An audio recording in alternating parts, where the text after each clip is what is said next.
Hello guys, welcome to KBPO channel. ನಾನು ಆಶಿಕ್. ನಾನದು ತುಂಬಾನೇ ಖುಷಿಯಾಗಿದ್ದೀನಿ ಈ ಒಂದು ಅಪ್ಡೇಟ್ ನ ನಿಮ್ ಮುಂದೆ ಇಡೋದಕ್ಕೋಸ್ಕರ. ಅಂಡ್ ನನ್ನ ಒಂದು ಒಪಿನಿಯನ್ ನ ಒಂದು ರಿವ್ಯೂ ರೀತಿ ಹೇಳೋದಕ್ಕೆ ತುಂಬಾನೇ ಖುಷಿಯಾಗಿದ್ದೀನಿ ಹೇಳ್ಬೋದು. ಈ ಒಂದು ವಿಡಿಯೋದಲ್ಲಿ ನಾನು ಮಾತಾಡೋಕೆ ಹೊರಟಿರುವಂತದ್ದು ಎರಡು ಸಿನಿಮಾದ ಟ್ರೈಲರ್ ಬಗ್ಗೆ ಆಗಿರುವಂತದ್ದು. ಒಂದು ಶರಣ್ ಅವರು ಆಕ್ಟ್ ಮಾಡಿರುವಂತ ಚೂಮಂತರ, ಹಾಗೇನೆ ನಮ್ಮ ಗೋಲ್ಡನ್ ಸ್ಟಾರ್ ಗಣೇಶ್ ಅವರು ಆಕ್ಟ್ ಮಾಡಿರುವಂತ ಪಿನಕ ಅನ್ನೋ ಒಂದು ಸಿನಿಮಾ. ಈ ಎರಡು ಸಿನಿಮಾನು ಕೂಡ ಒಂದು ಸೀರಿಯಸ್ ಪ್ರಾಜೆಕ್ಟ್ ಜೊತೆಗೆ ಬರ್ತಿರುವಂತದ್ದು. ಅಂಡ್ ವಿಜುವಲಿ ಅದ್ಭುತವಾಗಿದೆ ಗುರು. ಈ ಕಂಪ್ಲೀಟ್ ವಿಡಿಯೋದಲ್ಲಿ ಹೇಳ್ತೀನಿ. ಹಾಗೇನೆ ಡಿವೋರ್ಸ್ ಅವರ ಅಪ್ಡೇಟ್ ಕೂಡ ಇದೆ, ಹಾಗೇನೆ ಕಿಚ್ಚ ಸುದೀಪ್ ಅವರ ಅಪ್ಡೇಟ್ ಕೂಡ ಇದೆ ಅಂತಾನೆ ಹೇಳ್ಬೋದು. ಟಾಕ್ಸಿಕ್ ಲೆವೆಲ್ ಅಲ್ಲಿ ಅಪ್ಡೇಟ್ ಕೂಡ ಇದೆ. ವಿಡಿಯೋನ ಎಂಡ್ ತನಕ ನೋಡಿ, ಎಲ್ಲೂ ಕೂಡ ಸ್ಕಿಪ್ ಮಾಡಕ್ ಹೋಗ್ಬಿಡಿ. ಸೊ ಗೈಸ್, ಅದನ್ನೆಲ್ಲ ಮಾಡಿದೆ, ಲೆಟ್ಸ್ ಸ್ಟಾರ್ಟ್ ದ ವಿಡಿಯೋ. ಈಗ ಮೊದಲನೇದಾಗಿ ಹೇಳೋದಾದ್ರೆ, ನಾನು ಮಾತಾಡುವಂತದ್ದು ಚೂಮಂತರ ಸಿನಿಮಾ ಬಗ್ಗೆ ಆಗಿರುವಂತದ್ದು. ಒಂದು ಕಾಮಿಡಿ ಆಕ್ಟರ್ ಎಷ್ಟು ಸೀರಿಯಸ್ ಆಗಿ ಆಕ್ಟ್ ಮಾಡಿದ್ದಾರೆ ಅನ್ನೋದು ನನಗೆ ಈ ಒಂದು ಪ್ರಾಜೆಕ್ಟ್ ಅಲ್ಲಿ ಗೊತ್ತಾಗ್ತಿರುವಂತದ್ದು. ಎಷ್ಟು ಸೀರಿಯಸ್ ಆಗಿ ಆಕ್ಟ್ ಮಾಡ್ಬೋದು ಅಂತ ಕೂಡ ನನಗೆ ಈ ಒಂದು ಪ್ರಾಜೆಕ್ಟ್ ಅಲ್ಲಿ ಗೊತ್ತಾಗೋಕ್ ಹೊರಟಿರುವಂತದ್ದು. ಯಾಕೆಂದ್ರೆ ಶರಣ್ ಅವರು ನೀವು ಯೂಶಲಿ ನೋಡಿರುವಂತದ್ದು ಕಾಮಿಡಿ ಮಿಕ್ಸ್ ಸೀರಿಯಸ್ನೆಸ್ ನ ತರುವಂತವ್ರು. ಅಂಡ್ ಈ ಒಂದು ಟ್ರೈಲರ್ ಅಲ್ಲಿ ಅಥವಾ ಏನ್ ಟೀಸರ್ ನಾವೇನ್ ನೋಡಿದ್ವಲ್ಲ ಚೂಮಂತರದು, ಇದರಲ್ಲಿ ಯಾವುದೇ ಕಾರಣಕ್ಕೂ ಒಂದು ಕಾಮಿಡಿ ಆಕ್ಟ್ ನ ತೋರಿಸಿಲ್ಲ. ಯಾಕೆಂದ್ರೆ ಸೀರಿಯಸ್ ಪ್ರಾಜೆಕ್ಟ್ ಆಗಿರುವಂತದ್ದು. ಬಟ್ ಕಾಮಿಡಿ ಏನಾದ್ರೂ ಇನ್ವಾಲ್ವ್ ಮಾಡದಲ್ಲೇ ಇರಲ್ಲ, ಯಾಕೆಂದ್ರೆ ಶರಣ್ ಅವರ ಫ್ಲೇವರೇ ಅದೇ ಆಗಿರುವಂತದ್ದು. ಅಂಡ್ ಇಲ್ಲಿ ಇನ್ನೊಂದು ವಿಷಯ ಏನಂತಂದ್ರೆ, ಗಣೇಶ್ ಅವ್ರದ್ದು ಕೂಡ ಹಾಗೇನೆ. ಅವ್ರು ಯಾವಾಗ್ಲೂ ಒಂದು ಲವರ್ ಬಾಯ್ ಆಗಿ ಆಕ್ಟ್ ಮಾಡ್ತಿರುವಂತದ್ದು. ಅಂದ್ರೆ ಸೀರಿಯಸ್ ಸಿಚುವೇಶನ್ ಇರುವಂತವ್ರು. ಕಾಮಿಡಿ ಯಾವಾಗ್ಲೂ ಇದ್ದೇ ಇರುತ್ತೆ, ಫ್ಲೇವರ್ ಯಾವಾಗ್ಲೂ ಅವ್ರದ್ದು ಅದೇನೆ, ಕಾಮಿಡಿ ವಿತ್ ಲವರ್ ಬಾಯ್ ಆಗಿ ಇರುವಂತದ್ದು. ಬಟ್ ಇಲ್ಲಿ ಒಂದು ಸೀರಿಯಸ್ ಪ್ರಾಜೆಕ್ಟ್ ನ, ಒಂದು ಹೈದರಾಬಾದ್ ನ ಪ್ರೊಡಕ್ಷನ್ ನ ಒಂದು ಪ್ರಾಜೆಕ್ಟ್ ನ ಚೂಸ್ ಮಾಡಿರುವಂತದ್ದು ನನಗೆ ತುಂಬಾನೇ ಶಾಕಿಂಗ್ ಆಗ್ತಿದೆ. ಅಂಡ್ ತುಂಬಾನೇ ಈ ಒಂದು ಪ್ರಾಜೆಕ್ಟ್ ನೋಡಿ, ಅಂಡ್ ವಿಜುವಲ್ಸ್ ಮೇನ್ಲಿ ಎರಡೂ ಸಿನಿಮಾದ ವಿಜುವಲ್ಸ್ ನೋಡಿ ನನಗೆ ತುಂಬಾನೇ ಶಾಕಿಂಗ್ ಆಗ್ತಿದೆ ಅಂತಾನೆ ಹೇಳ್ಬೋದು.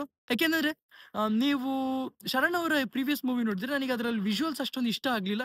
ಅದಕ್ಕೋಸ್ಕರ ನಾನು ಆ ಮೂವಿ ಬಗ್ಗೆ ನೋಡೋದಕ್ಕೆ ಹೋಗ್ಲಿಲ್ಲ, ಏನು ಯೋಚನೆ ಮಾಡೋದಕ್ಕೆ ಹೋಗ್ಲಿಲ್ಲ.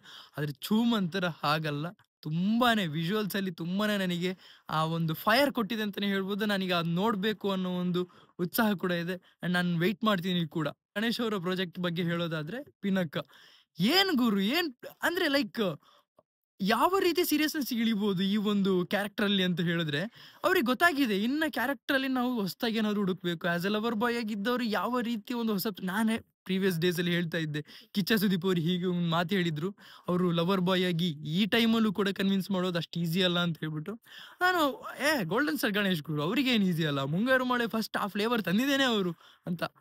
ಹಾಗಿರ್ಬೇಕಾದ್ರೆ ಈ ಒಂದು ಸೀರಿಯಸ್ ಪ್ರಾಜೆಕ್ಟ್ ಏನಿದೆ ನನಗಂತೂ ಶಾಕಿಂಗ್ ಕೊಟ್ಟಿದೆ. ನಿಮಗೆ ಹೇಗೆ ಅಂತಿದೆ ದಯವಿಟ್ಟು ಕಮೆಂಟ್ ಸೆಕ್ಷನ್ ತಿಳಿಸಿ. ಇನ್ನು UI ಸಿನಿಮಾ ಬಗ್ಗೆ ಹೇಳೋದಾದ್ರೆ, UI ಮತ್ತೆ ಮ್ಯಾಕ್ಸ್ ಎರಡೂ ಸಿನಿಮಾ ಕೂಡ 2024 ಒಂದು ಇಯರ್ ಎಂಡ್ ಅಲ್ಲಿ ಒಂದು ಒಳ್ಳೆ ಬಿಗ್ ಬ್ಯಾಂಗ್ ನ ಕೊಟ್ಟು ಒಂದೊಳ್ಳೆ ಕನ್ನಡ ಸಿನಿಮಾ ಇಂಡಸ್ಟ್ರಿಗೆ ಒಂದೊಳ್ಳೆ ಹೆಸರನ್ನ ತಂದುಕೊಟ್ಟಿದೆ ಅಂತ ಹೇಳ್ಬೋದು. ಒಂದು ಖುಷಿ ವಿಷಯನೇ ಆಗಿರುವಂತದ್ದು. ಆದ್ರೆ ಇಲ್ಲೊಂದು ವಿಷಯ ನಾನು ಮಾತಾಡ್ತೀನಿ. ಕಿಚ್ಚ ಸುದೀಪ್ ಅವ್ರ ಬಗ್ಗೆ ಆಗ್ಲಿ, ಡಿಬೋಸ್ ಬಗ್ಗೆ ಆಗ್ಲಿ, ಒಂದು ಟಾಕ್ಸಿಕ್ ಫ್ಯಾನ್ಸ್ ಏನಿದಾರಲ್ಲ, ಹೇಟ್ನ ಆಚೆ ಆಗ್ತಾ ಇದ್ದಾರೆ. ನಾನು ಟ್ವಿಟರ್ ನ ನೋಡ್ತಾ ಇರ್ತೀನಿ, ಎಲ್ಲಿ ಸ್ಟಾರ್ಟ್ ಆಯ್ತಿದೆಲ್ಲ ಅಂತ ಹೇಳೋದಾದ್ರೆ ಈ ಟ್ವಿಟರ್ ಇಂದಾನೆ ಅಥವಾ ಈ ಫ್ಯಾನ್ಸ್ ಕ್ಲಬ್ ಇಂದಾನೆ, ಒಂದು ಟಾಕ್ಸಿಕ್ ಫ್ಯಾನ್ಸ್ ಕ್ಲಬ್ ಆಗಿರುವಂಥದ್ದು. ಅಲ್ಲಿಂದಾನೆ ಈ ಸ್ಟಾರ್ಟ್ ಆಗಿರುವಂಥ ವಿಷಯಗಳು. ಯಾಕೆಂದ್ರೆ ಒಬ್ರ ಬಗ್ಗೆ ಒಬ್ರು ಕೆಟ್ಟದಾಗ ಮಾತಾಡಿ ಅಲ್ಲಿ ಹೇಟ್ ಸ್ಟಾರ್ಟ್ ಆಗಿರುವಂಥದ್ದು. ಯಾವುದೇ ಕಾರಣಕ್ಕೂ ಕಿಚ್ಚ ಸುದೀಪ್ ಮಧ್ಯೆ ಆಗಲಿ, ಡಿಬೋಸ್ ಮಧ್ಯೆ ಆಗಲಿ, ಯಾವುದೇ ಕಾರಣಕ್ಕೂ ಇದುವರೆಗೂ ಬೀರಕ್ಕೆ ಬಂದಿಲ್ಲ. ಒಬ್ರಿಗೊಬ್ರು ಒಟ್ಟಿಗೆ ಇದ್ದಾಗ ಆಗಲ್ಲ ಅನ್ನೋದಕ್ಕೋಸ್ಕರ ಅವ್ರು ಬೇರೆ ಬೇರೆ ಸಿನಿಮಾಗಳನ್ನ ಮಾಡ್ತಿರ್ಬೇಕಾದ್ರೆ ಇದರಲ್ಲಿ ಏನೇನೋ ಮಾತಾಡಿ ಏನೇನೋ ಒಂದು ಟಾಕ್ಸಿಕ್ ವಿಷಯಗಳನ್ನ ಹೇಳಿ ಫ್ಯಾನ್ಸ್ನ ತಲೆಯಲ್ಲಿ ತುಂಬಿರುವಂಥದ್ದು. ಒಂದು ಟಾಕ್ಸಿಕ್ ವಿಷಯನ ಹರಡ್ತಿರೋವಂಥದ್ದೇ ಇಲ್ಲಿ ಸೋಷಿಯಲ್ ಮೀಡಿಯಾದಲ್ಲಿ ಕೆಲವು ಟಾಕ್ಸಿಕ್ ಫ್ಯಾನ್ಸ್ ಆಗಿರುವಂಥದ್ದು. ಯಾವುದೇ ಕಾರಣಕ್ಕೂ ನಾವು ಫ್ಯಾನ್ಸ್ ಅಂತ ಹೇಳೋದಕ್ಕಾಗಲ್ಲ, ಯಾಕೆಂದರೆ ಅವರ ಮನಸ್ಸಲ್ಲಿರುವಂಥದ್ದು ಟಾಕ್ಸಿಕ್. ಅದನ್ನು ನೋಡಿ ನಿಜವಾದ ಫ್ಯಾನ್ಸ್ ಏನಿದ್ದಾರೆ ಅವರಿಗೂ ಕೂಡ ಏನೇನೋ ಆಗಿ, ಓಕೆ ನಮಗೆ ಸುದೀಪ್ ಅಂದರೆ ನಮಗೆ ಹೇಟು ಅಲ್ವಾ, ಡಿ ಬಾಸ್ ಅಂದ್ರೆ ನಮಗೆ ಹೇಟ್ ಮಾಡಬೇಕು ಆ ಥರ ಅನ್ನೋದು ಅವ್ರ ತಲೆಯಲ್ಲಿ ಕೂತ್ಕೊಂಡ್ಬಿಟ್ಟಿದೆ. ಓಕೆ, ಡಿ ಬಾಸ್ ಅವರ ಒಂದು ಅಪ್ಡೇಟ್ ಸಿಕ್ಕಿದೆ, ಅಂದರೆ ಟೀಮ್ ಕಡೆನೇ ಸಿಕ್ಕಿರುವಂಥದ್ದು. ಯಾವುದೇ ಒಂದು ಫೇಕ್ ನ್ಯೂಸ್ ಅಲ್ಲ ಗುರು, ಅದು ಎಲ್ಲದನ್ನು ಬಿಟ್ಟಾಕಿ ಇಲ್ಲಿ ನಾನು ಹೇಳುವಂಥದ್ದು ಕೇಳಿ.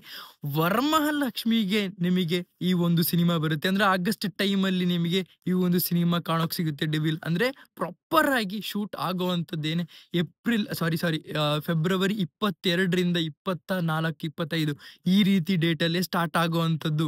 ಇದು ಶೋರ್ ಹಿಡ್ಕೊಳ್ಳಿ. ಯಾಕೆಂತಂದ್ರೆ ಈಗ ಅವರು ಜನವರಿ 1ನೇ ತಾರೀಕು 2025ಕ್ಕೆ ಒಂದು ಒಳ್ಳೆ ಸ್ಟಾರ್ಟ್ ಬೇಕು ಅನ್ನೋದಕ್ಕೋಸ್ಕರ ಮಾತ್ರ ಅವರು ವರ್ಕಿಗೆ ಇಳಿದಿದ್ದು. ಒಂದು ಹೊಸ ಸ್ಟಾರ್ಟ್, ಒಂದು ರೀಸ್ಟಾರ್ಟ್ ಇರ್ಲಿ ಲೈಫಲ್ಲಿ ಅನ್ನೋದಕ್ಕೋಸ್ಕರ. ಅಂದ್ರೆ ಪ್ರತಿ ವರ್ಷನೂ ಅವ್ರು ಹಾಗೇನೆ ಅಂತೆ, ಇದು ಅವರ ಗುಣ ಆಗಿರುವಂಥದ್ದು. ಅಂದ್ರೆ ವರ್ಷದ ಮೊದಲನೇ ದಿನನೇ ಒಂದೊಳ್ಳೆ ಕೆಲಸದಲ್ಲಿ ಸ್ಟಾರ್ಟ್ ಮಾಡೋಣ ಅಂತ ಹೇಳ್ಬಿಟ್ಟು ಅದಕ್ಕೋಸ್ಕರ ಮಾತ್ರ ಆಗಿತ್ತು ಅವರು ಡಬ್ಬಿಂಗ್ ಸ್ಟಾರ್ಟ್ ಮಾಡಿರುವಂತದ್ದು. ಆದ್ರೆ ಈಗಲೇ ಯಾವುದೇ ಕಾರಣಕ್ಕೂ ಶೂಟಿಂಗ್ ಸ್ಟಾರ್ಟ್ ಆಗುವಂತದ್ದಲ್ಲ.